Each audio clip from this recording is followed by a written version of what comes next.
Hi sewing friends, welcome to another video. In today's video I am sharing another new release.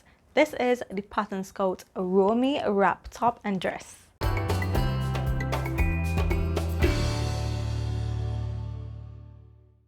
How crazy is it that these two patterns that I'm showing on my YouTube channel back to back released on the same day, and they're both wrap styles. I did not plan this at all.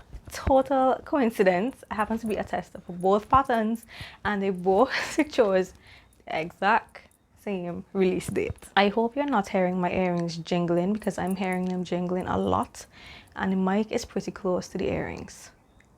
I'm gonna try to keep my head still for the rest of this video.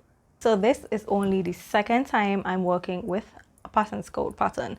The first was when I made the Hannah tank to take on my Panama trip, and I had such a great experience. I actually went ahead and purchased the fern top as well. I already have my fabric and my idea for that one, but then Casey posted a tester call for this pattern, the ROMY, and I absolutely fell in love, because if you did not notice by now, I'm loving everything wrap style at the minute. It could have to do with the fact that I put on a little bit of weight during isolation and the wrap styles are working well for me, or it could just be the fact that they're trending and I'm seeing them all over. Anyway, so the ROMY is a blousy style wrap, and you can make a peplum top or a knee length high-low style dress. Obviously this is the top version, but I do have a dress planned already, and before the end of this video I will show you the fabric that I picked out for that one. So the main features of this pattern are pleats. So you have shoulder pleats and waist pleats, as well as on the back. There's also a yoke at the back, and then we have these gathered 3/4 sleeves, and then they have cuffs, and the closures on mine are little gold buttons. So we have button closures on the wrap and also on the sleeve cuffs. The sizing is pretty inclusive. It goes from US 0 to 30, and we have cup size options. We have B, C, and D cup sizes available. Y'all know how I feel about patterns with cup sizes. I am slightly biased, okay? So I ended up making the exact same size I made for the Hannah tank. I think that is a plus. When the sizing is consistent in a pattern company, then you know for every pattern you can just choose the same size. So far, that is the experience I'm having. I made size 14 C cup again this time, and I went according to the size chart. I made my muslin for the tester from an old sheet, and I will insert a photo now.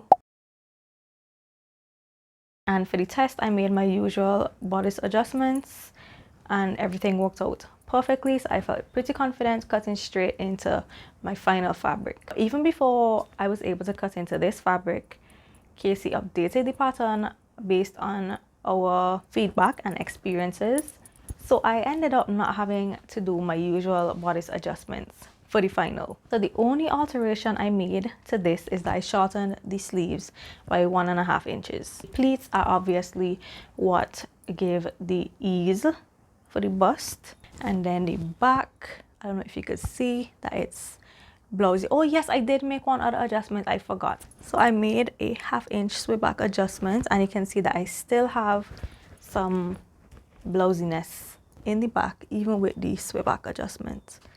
The length is perfect on me, and I am really happy with the fit.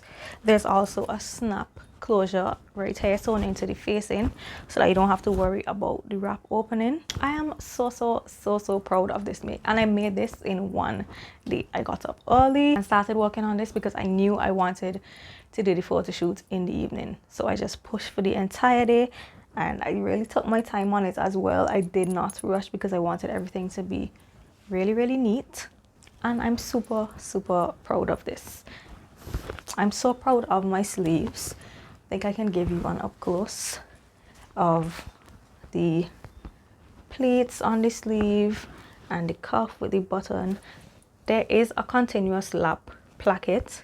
This was my first time doing this. It was also my first time doing this type of yoke. It was also my first time doing a button wrap. So it buttons on the inside here and then on the exterior here with some little gold buttons. The same gold buttons that I used on the sleeves, I have those well, one on the wrap as well, and then I just have a random button on the inside because nobody's gonna see that. My fabric is actually cotton, but it's a pretty lightweight cotton, so it does have a bit more drape. And I don't know if you can tell, but there's actual gold in the fabric. Hopefully you can see the gold specks. So yes, this is my ROMY wrap top. Absolutely love it. I love all of the special seam finishes that are included in this pattern, and Casey has instructions in the instruction booklet for all the different types of seams if you never made them before. So there are flat fell seams around the waist, both the back and the front, and then we have French seams on the sides, and then the yoke is finished specially, and I'll get into that in a little bit. Gathers are super sweet. I always love a gathered sleeve head. I think it's really sweet and romantic. I just love everything about this pattern. Like, there's not a single bad thing I can say, and testing was an absolutely wonderful experience. One of the things that I appreciated in the print file is the fact that they tell you which pages to print for each cup size, so you don't end up printing a million pages for absolutely no reason. You can print just the cup size you need. So I printed just the C cup file, and then there were layers, so I was able to choose just size 14. And there was something else about the printing that I really appreciated, and I did vlog, so I'm gonna show you my vlog footage now. This is something that a lot of people take for granted, but I truly appreciate. None of the pattern pieces are on the same page. You kind of make them up separately, except for the sleeve.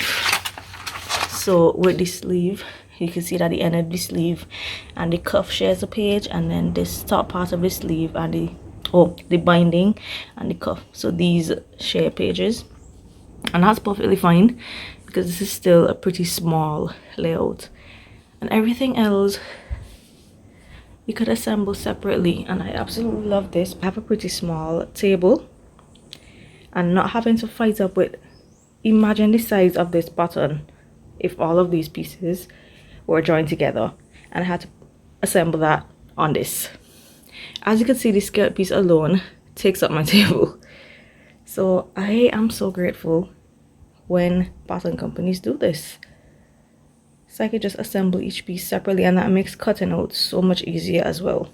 I guess while I'm showing you pattern pieces, I could just give you a quick rundown of the pattern pieces that I used to assemble this pattern. So this right here is the wrap over front, and then we have the back and the back yoke. Sorry for all my cards. And that is a sheet that I made my muslin from. Then here we have, is that the back? That's the back skirt, and you can see the line where you would cut if you're making the peplum top. And then we have the sleeve cuff, the sleeve binding, and this is the facing for the front.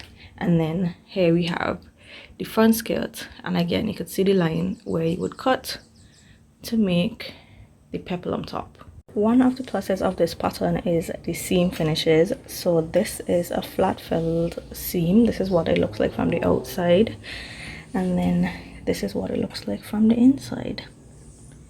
Really proud of how neat I managed to get these done. The first time I did flat fell seams was on the muslin for this project, and Casey has included instructions for all of these seam finishes. The side seams are going to be finished with front seams, and then I'm going to show you guys how the yoke is done. So before we get to the yoke, I need to attach the facing to the front bodice. Now remember I spoke about how everything is finished so neatly on this pattern. This serge is actually a boo-boo. I completely forgot. When I was cutting out my fabric, I cut my interfacing and fused it straight away without even thinking. Let me see if I can find my muslin and show you what the facing is actually supposed to be finished like. So this is the inside of my muslin, and as you can see, the facing edge is completely hidden on the inside because you sew the facing and the interfacing right sides together and then flip them and then fuse them. So this is actually what it is supposed to look like, not the serge. But I went ahead and serged at 1/4 inch seam allowance because I forgot and I fused my interfacing. So I really like the yoke construction because to me it's an alternative to the burrito method, and you have a perfectly finished inside. As you can see, I have two yoke pieces. One is plain and one has the seam allowance turned up. So what we have here is the unpressed yoke right side up, and then we have the two front bodice pieces right side down, and I've pinned at the shoulder seams. Now if you notice, the shoulder seams of the bodice do not go all the way to the end of the yoke, and that is what helps to give that clean finish. So do not be tempted to try to line this up all over. This is the extra seam allowance, which we will come to in a second. What we want to do now is stitch the shoulder seams, and this is going to be stitched a little bit less than the actual seam allowance. So now we have the press yoke face down, and as you can see, when we stitch along here, it's going to catch right at the edge of the facing, and that is how you're gonna get a clean finish along the neckline and the shoulders. So now I have my stitching done. You can see my little paper dots. I have it sewn all around. I'm so sorry I'm not going into more detail, but I always feel like if it's a little bit strange to give inside the details of a pattern unless I have permission to do so. Like, I feel like if the indie pattern designers put in so much work to provide these little extra bonuses for their customers who purchase their patterns, so I feel like if it's not my place and this is also not a so long video, I just wanted to give you guys a little glance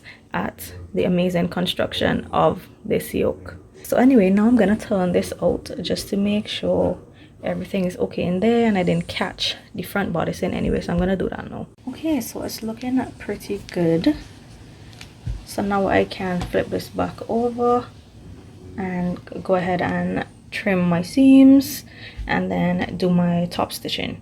So I have my top stitching done along the shoulder seams, all around the neckline. Super proud of this top stitching. I managed to get it right on the edge. It's almost not even noticeable. So I've moved the pressed yoke out of the way, flipped it under, and we have this one on top. We're going to lay our back on top of this and stitch, and then obviously open and trim seams and press and all that jazz. And I think by now you know that this is gonna then fold over and you already have the finished edge to top stitch down, but I'll show you when it's finished so you can see exactly what I'm talking about. All right, so I sewed and trimmed my seam allowance to 1/4 inch. Now we're going to flip this over, and there is the back right there. It's upside down, but you get the gist. That's the skirt there. This is the back bodice, and here we have the yoke attached. I'm gonna flip it inside out now. This is really difficult to do with one hand. I do not have my tripod set up today because honestly I was not even planning on vlogging this. Kind of just happened.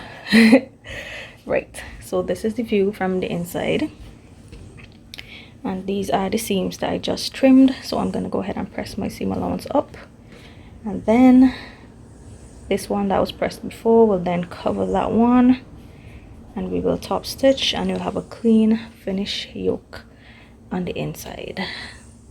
Isn't that gorgeous? I'm actually just gonna hand stitch this quickly because I want to do my top stitching from the right side so that I can see exactly where my stitches are going. Even my hand stitching is super neat today, guys. Anyway, so I'm gonna stitch it from the right side. You could see some of my hand stitches there. So here is my yoke from the right side. This is the back bodice, and you can see the pleats of the front bodice right there. Shoulder seams, that's my back neckline. Super happy with this. And here she is from the inside, looking just as good as the outside, and it could have looked even better if I didn't botch up the finishing on my facing. Absolutely love this method of constructing a yoke.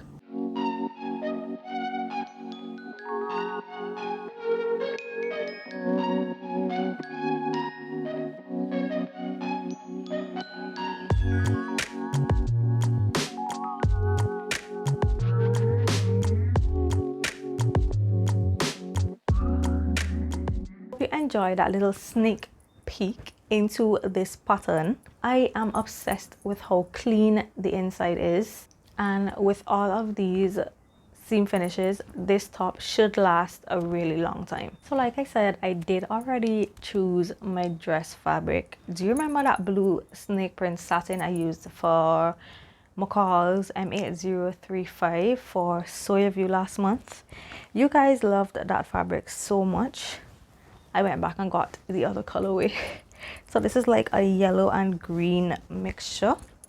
And this is what I will be using for my ROMY wrap dress. I'm gonna have to starch the heck out of this because this is super slippery. And with all these same finishes, I want everything to line up perfectly. So I am gonna definitely starch this fabric before I cut it.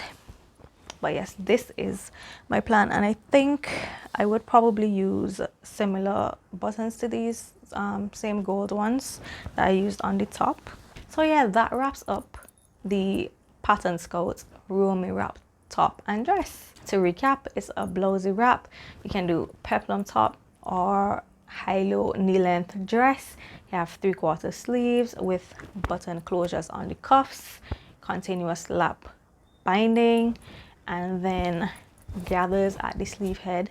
You also have that special yoke detail, and the wrap is closed with buttons as well. Overall, the style and the silhouette is very elegant, very romantic, and I feel like this is more suitable for a dressy occasion. Recommended fabrics are light to medium weight woven, so your crepes, rayons, or if you want a sturdier look, then linen, chambray, cotton. I have 2 announcements. One is that I will be giving away a copy of this pattern soon, so stay tuned. And also right now this pattern is 20% off on the Pattern Scout website. No code needed until June the 1st.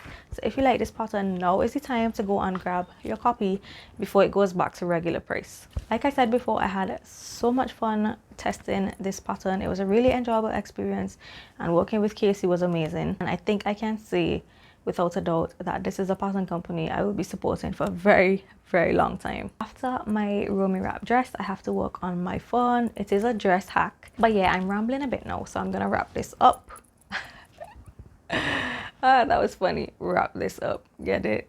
I'm so cheesy. Right, so thank you for joining me for today's video. I hope you enjoyed. I hope you love this new pattern as much as I do. I'm gonna link the pattern and also Pattern Scout's website down below so you can see what else they have as well if you're interested. Don't forget to give me a thumbs up if you enjoyed. Also subscribe if you haven't done so already. Go follow me on Instagram, and I have been posting regularly on my blog, so you can go subscribe to my blog as well. That is it for me today, and I will catch you in my next video. Bye.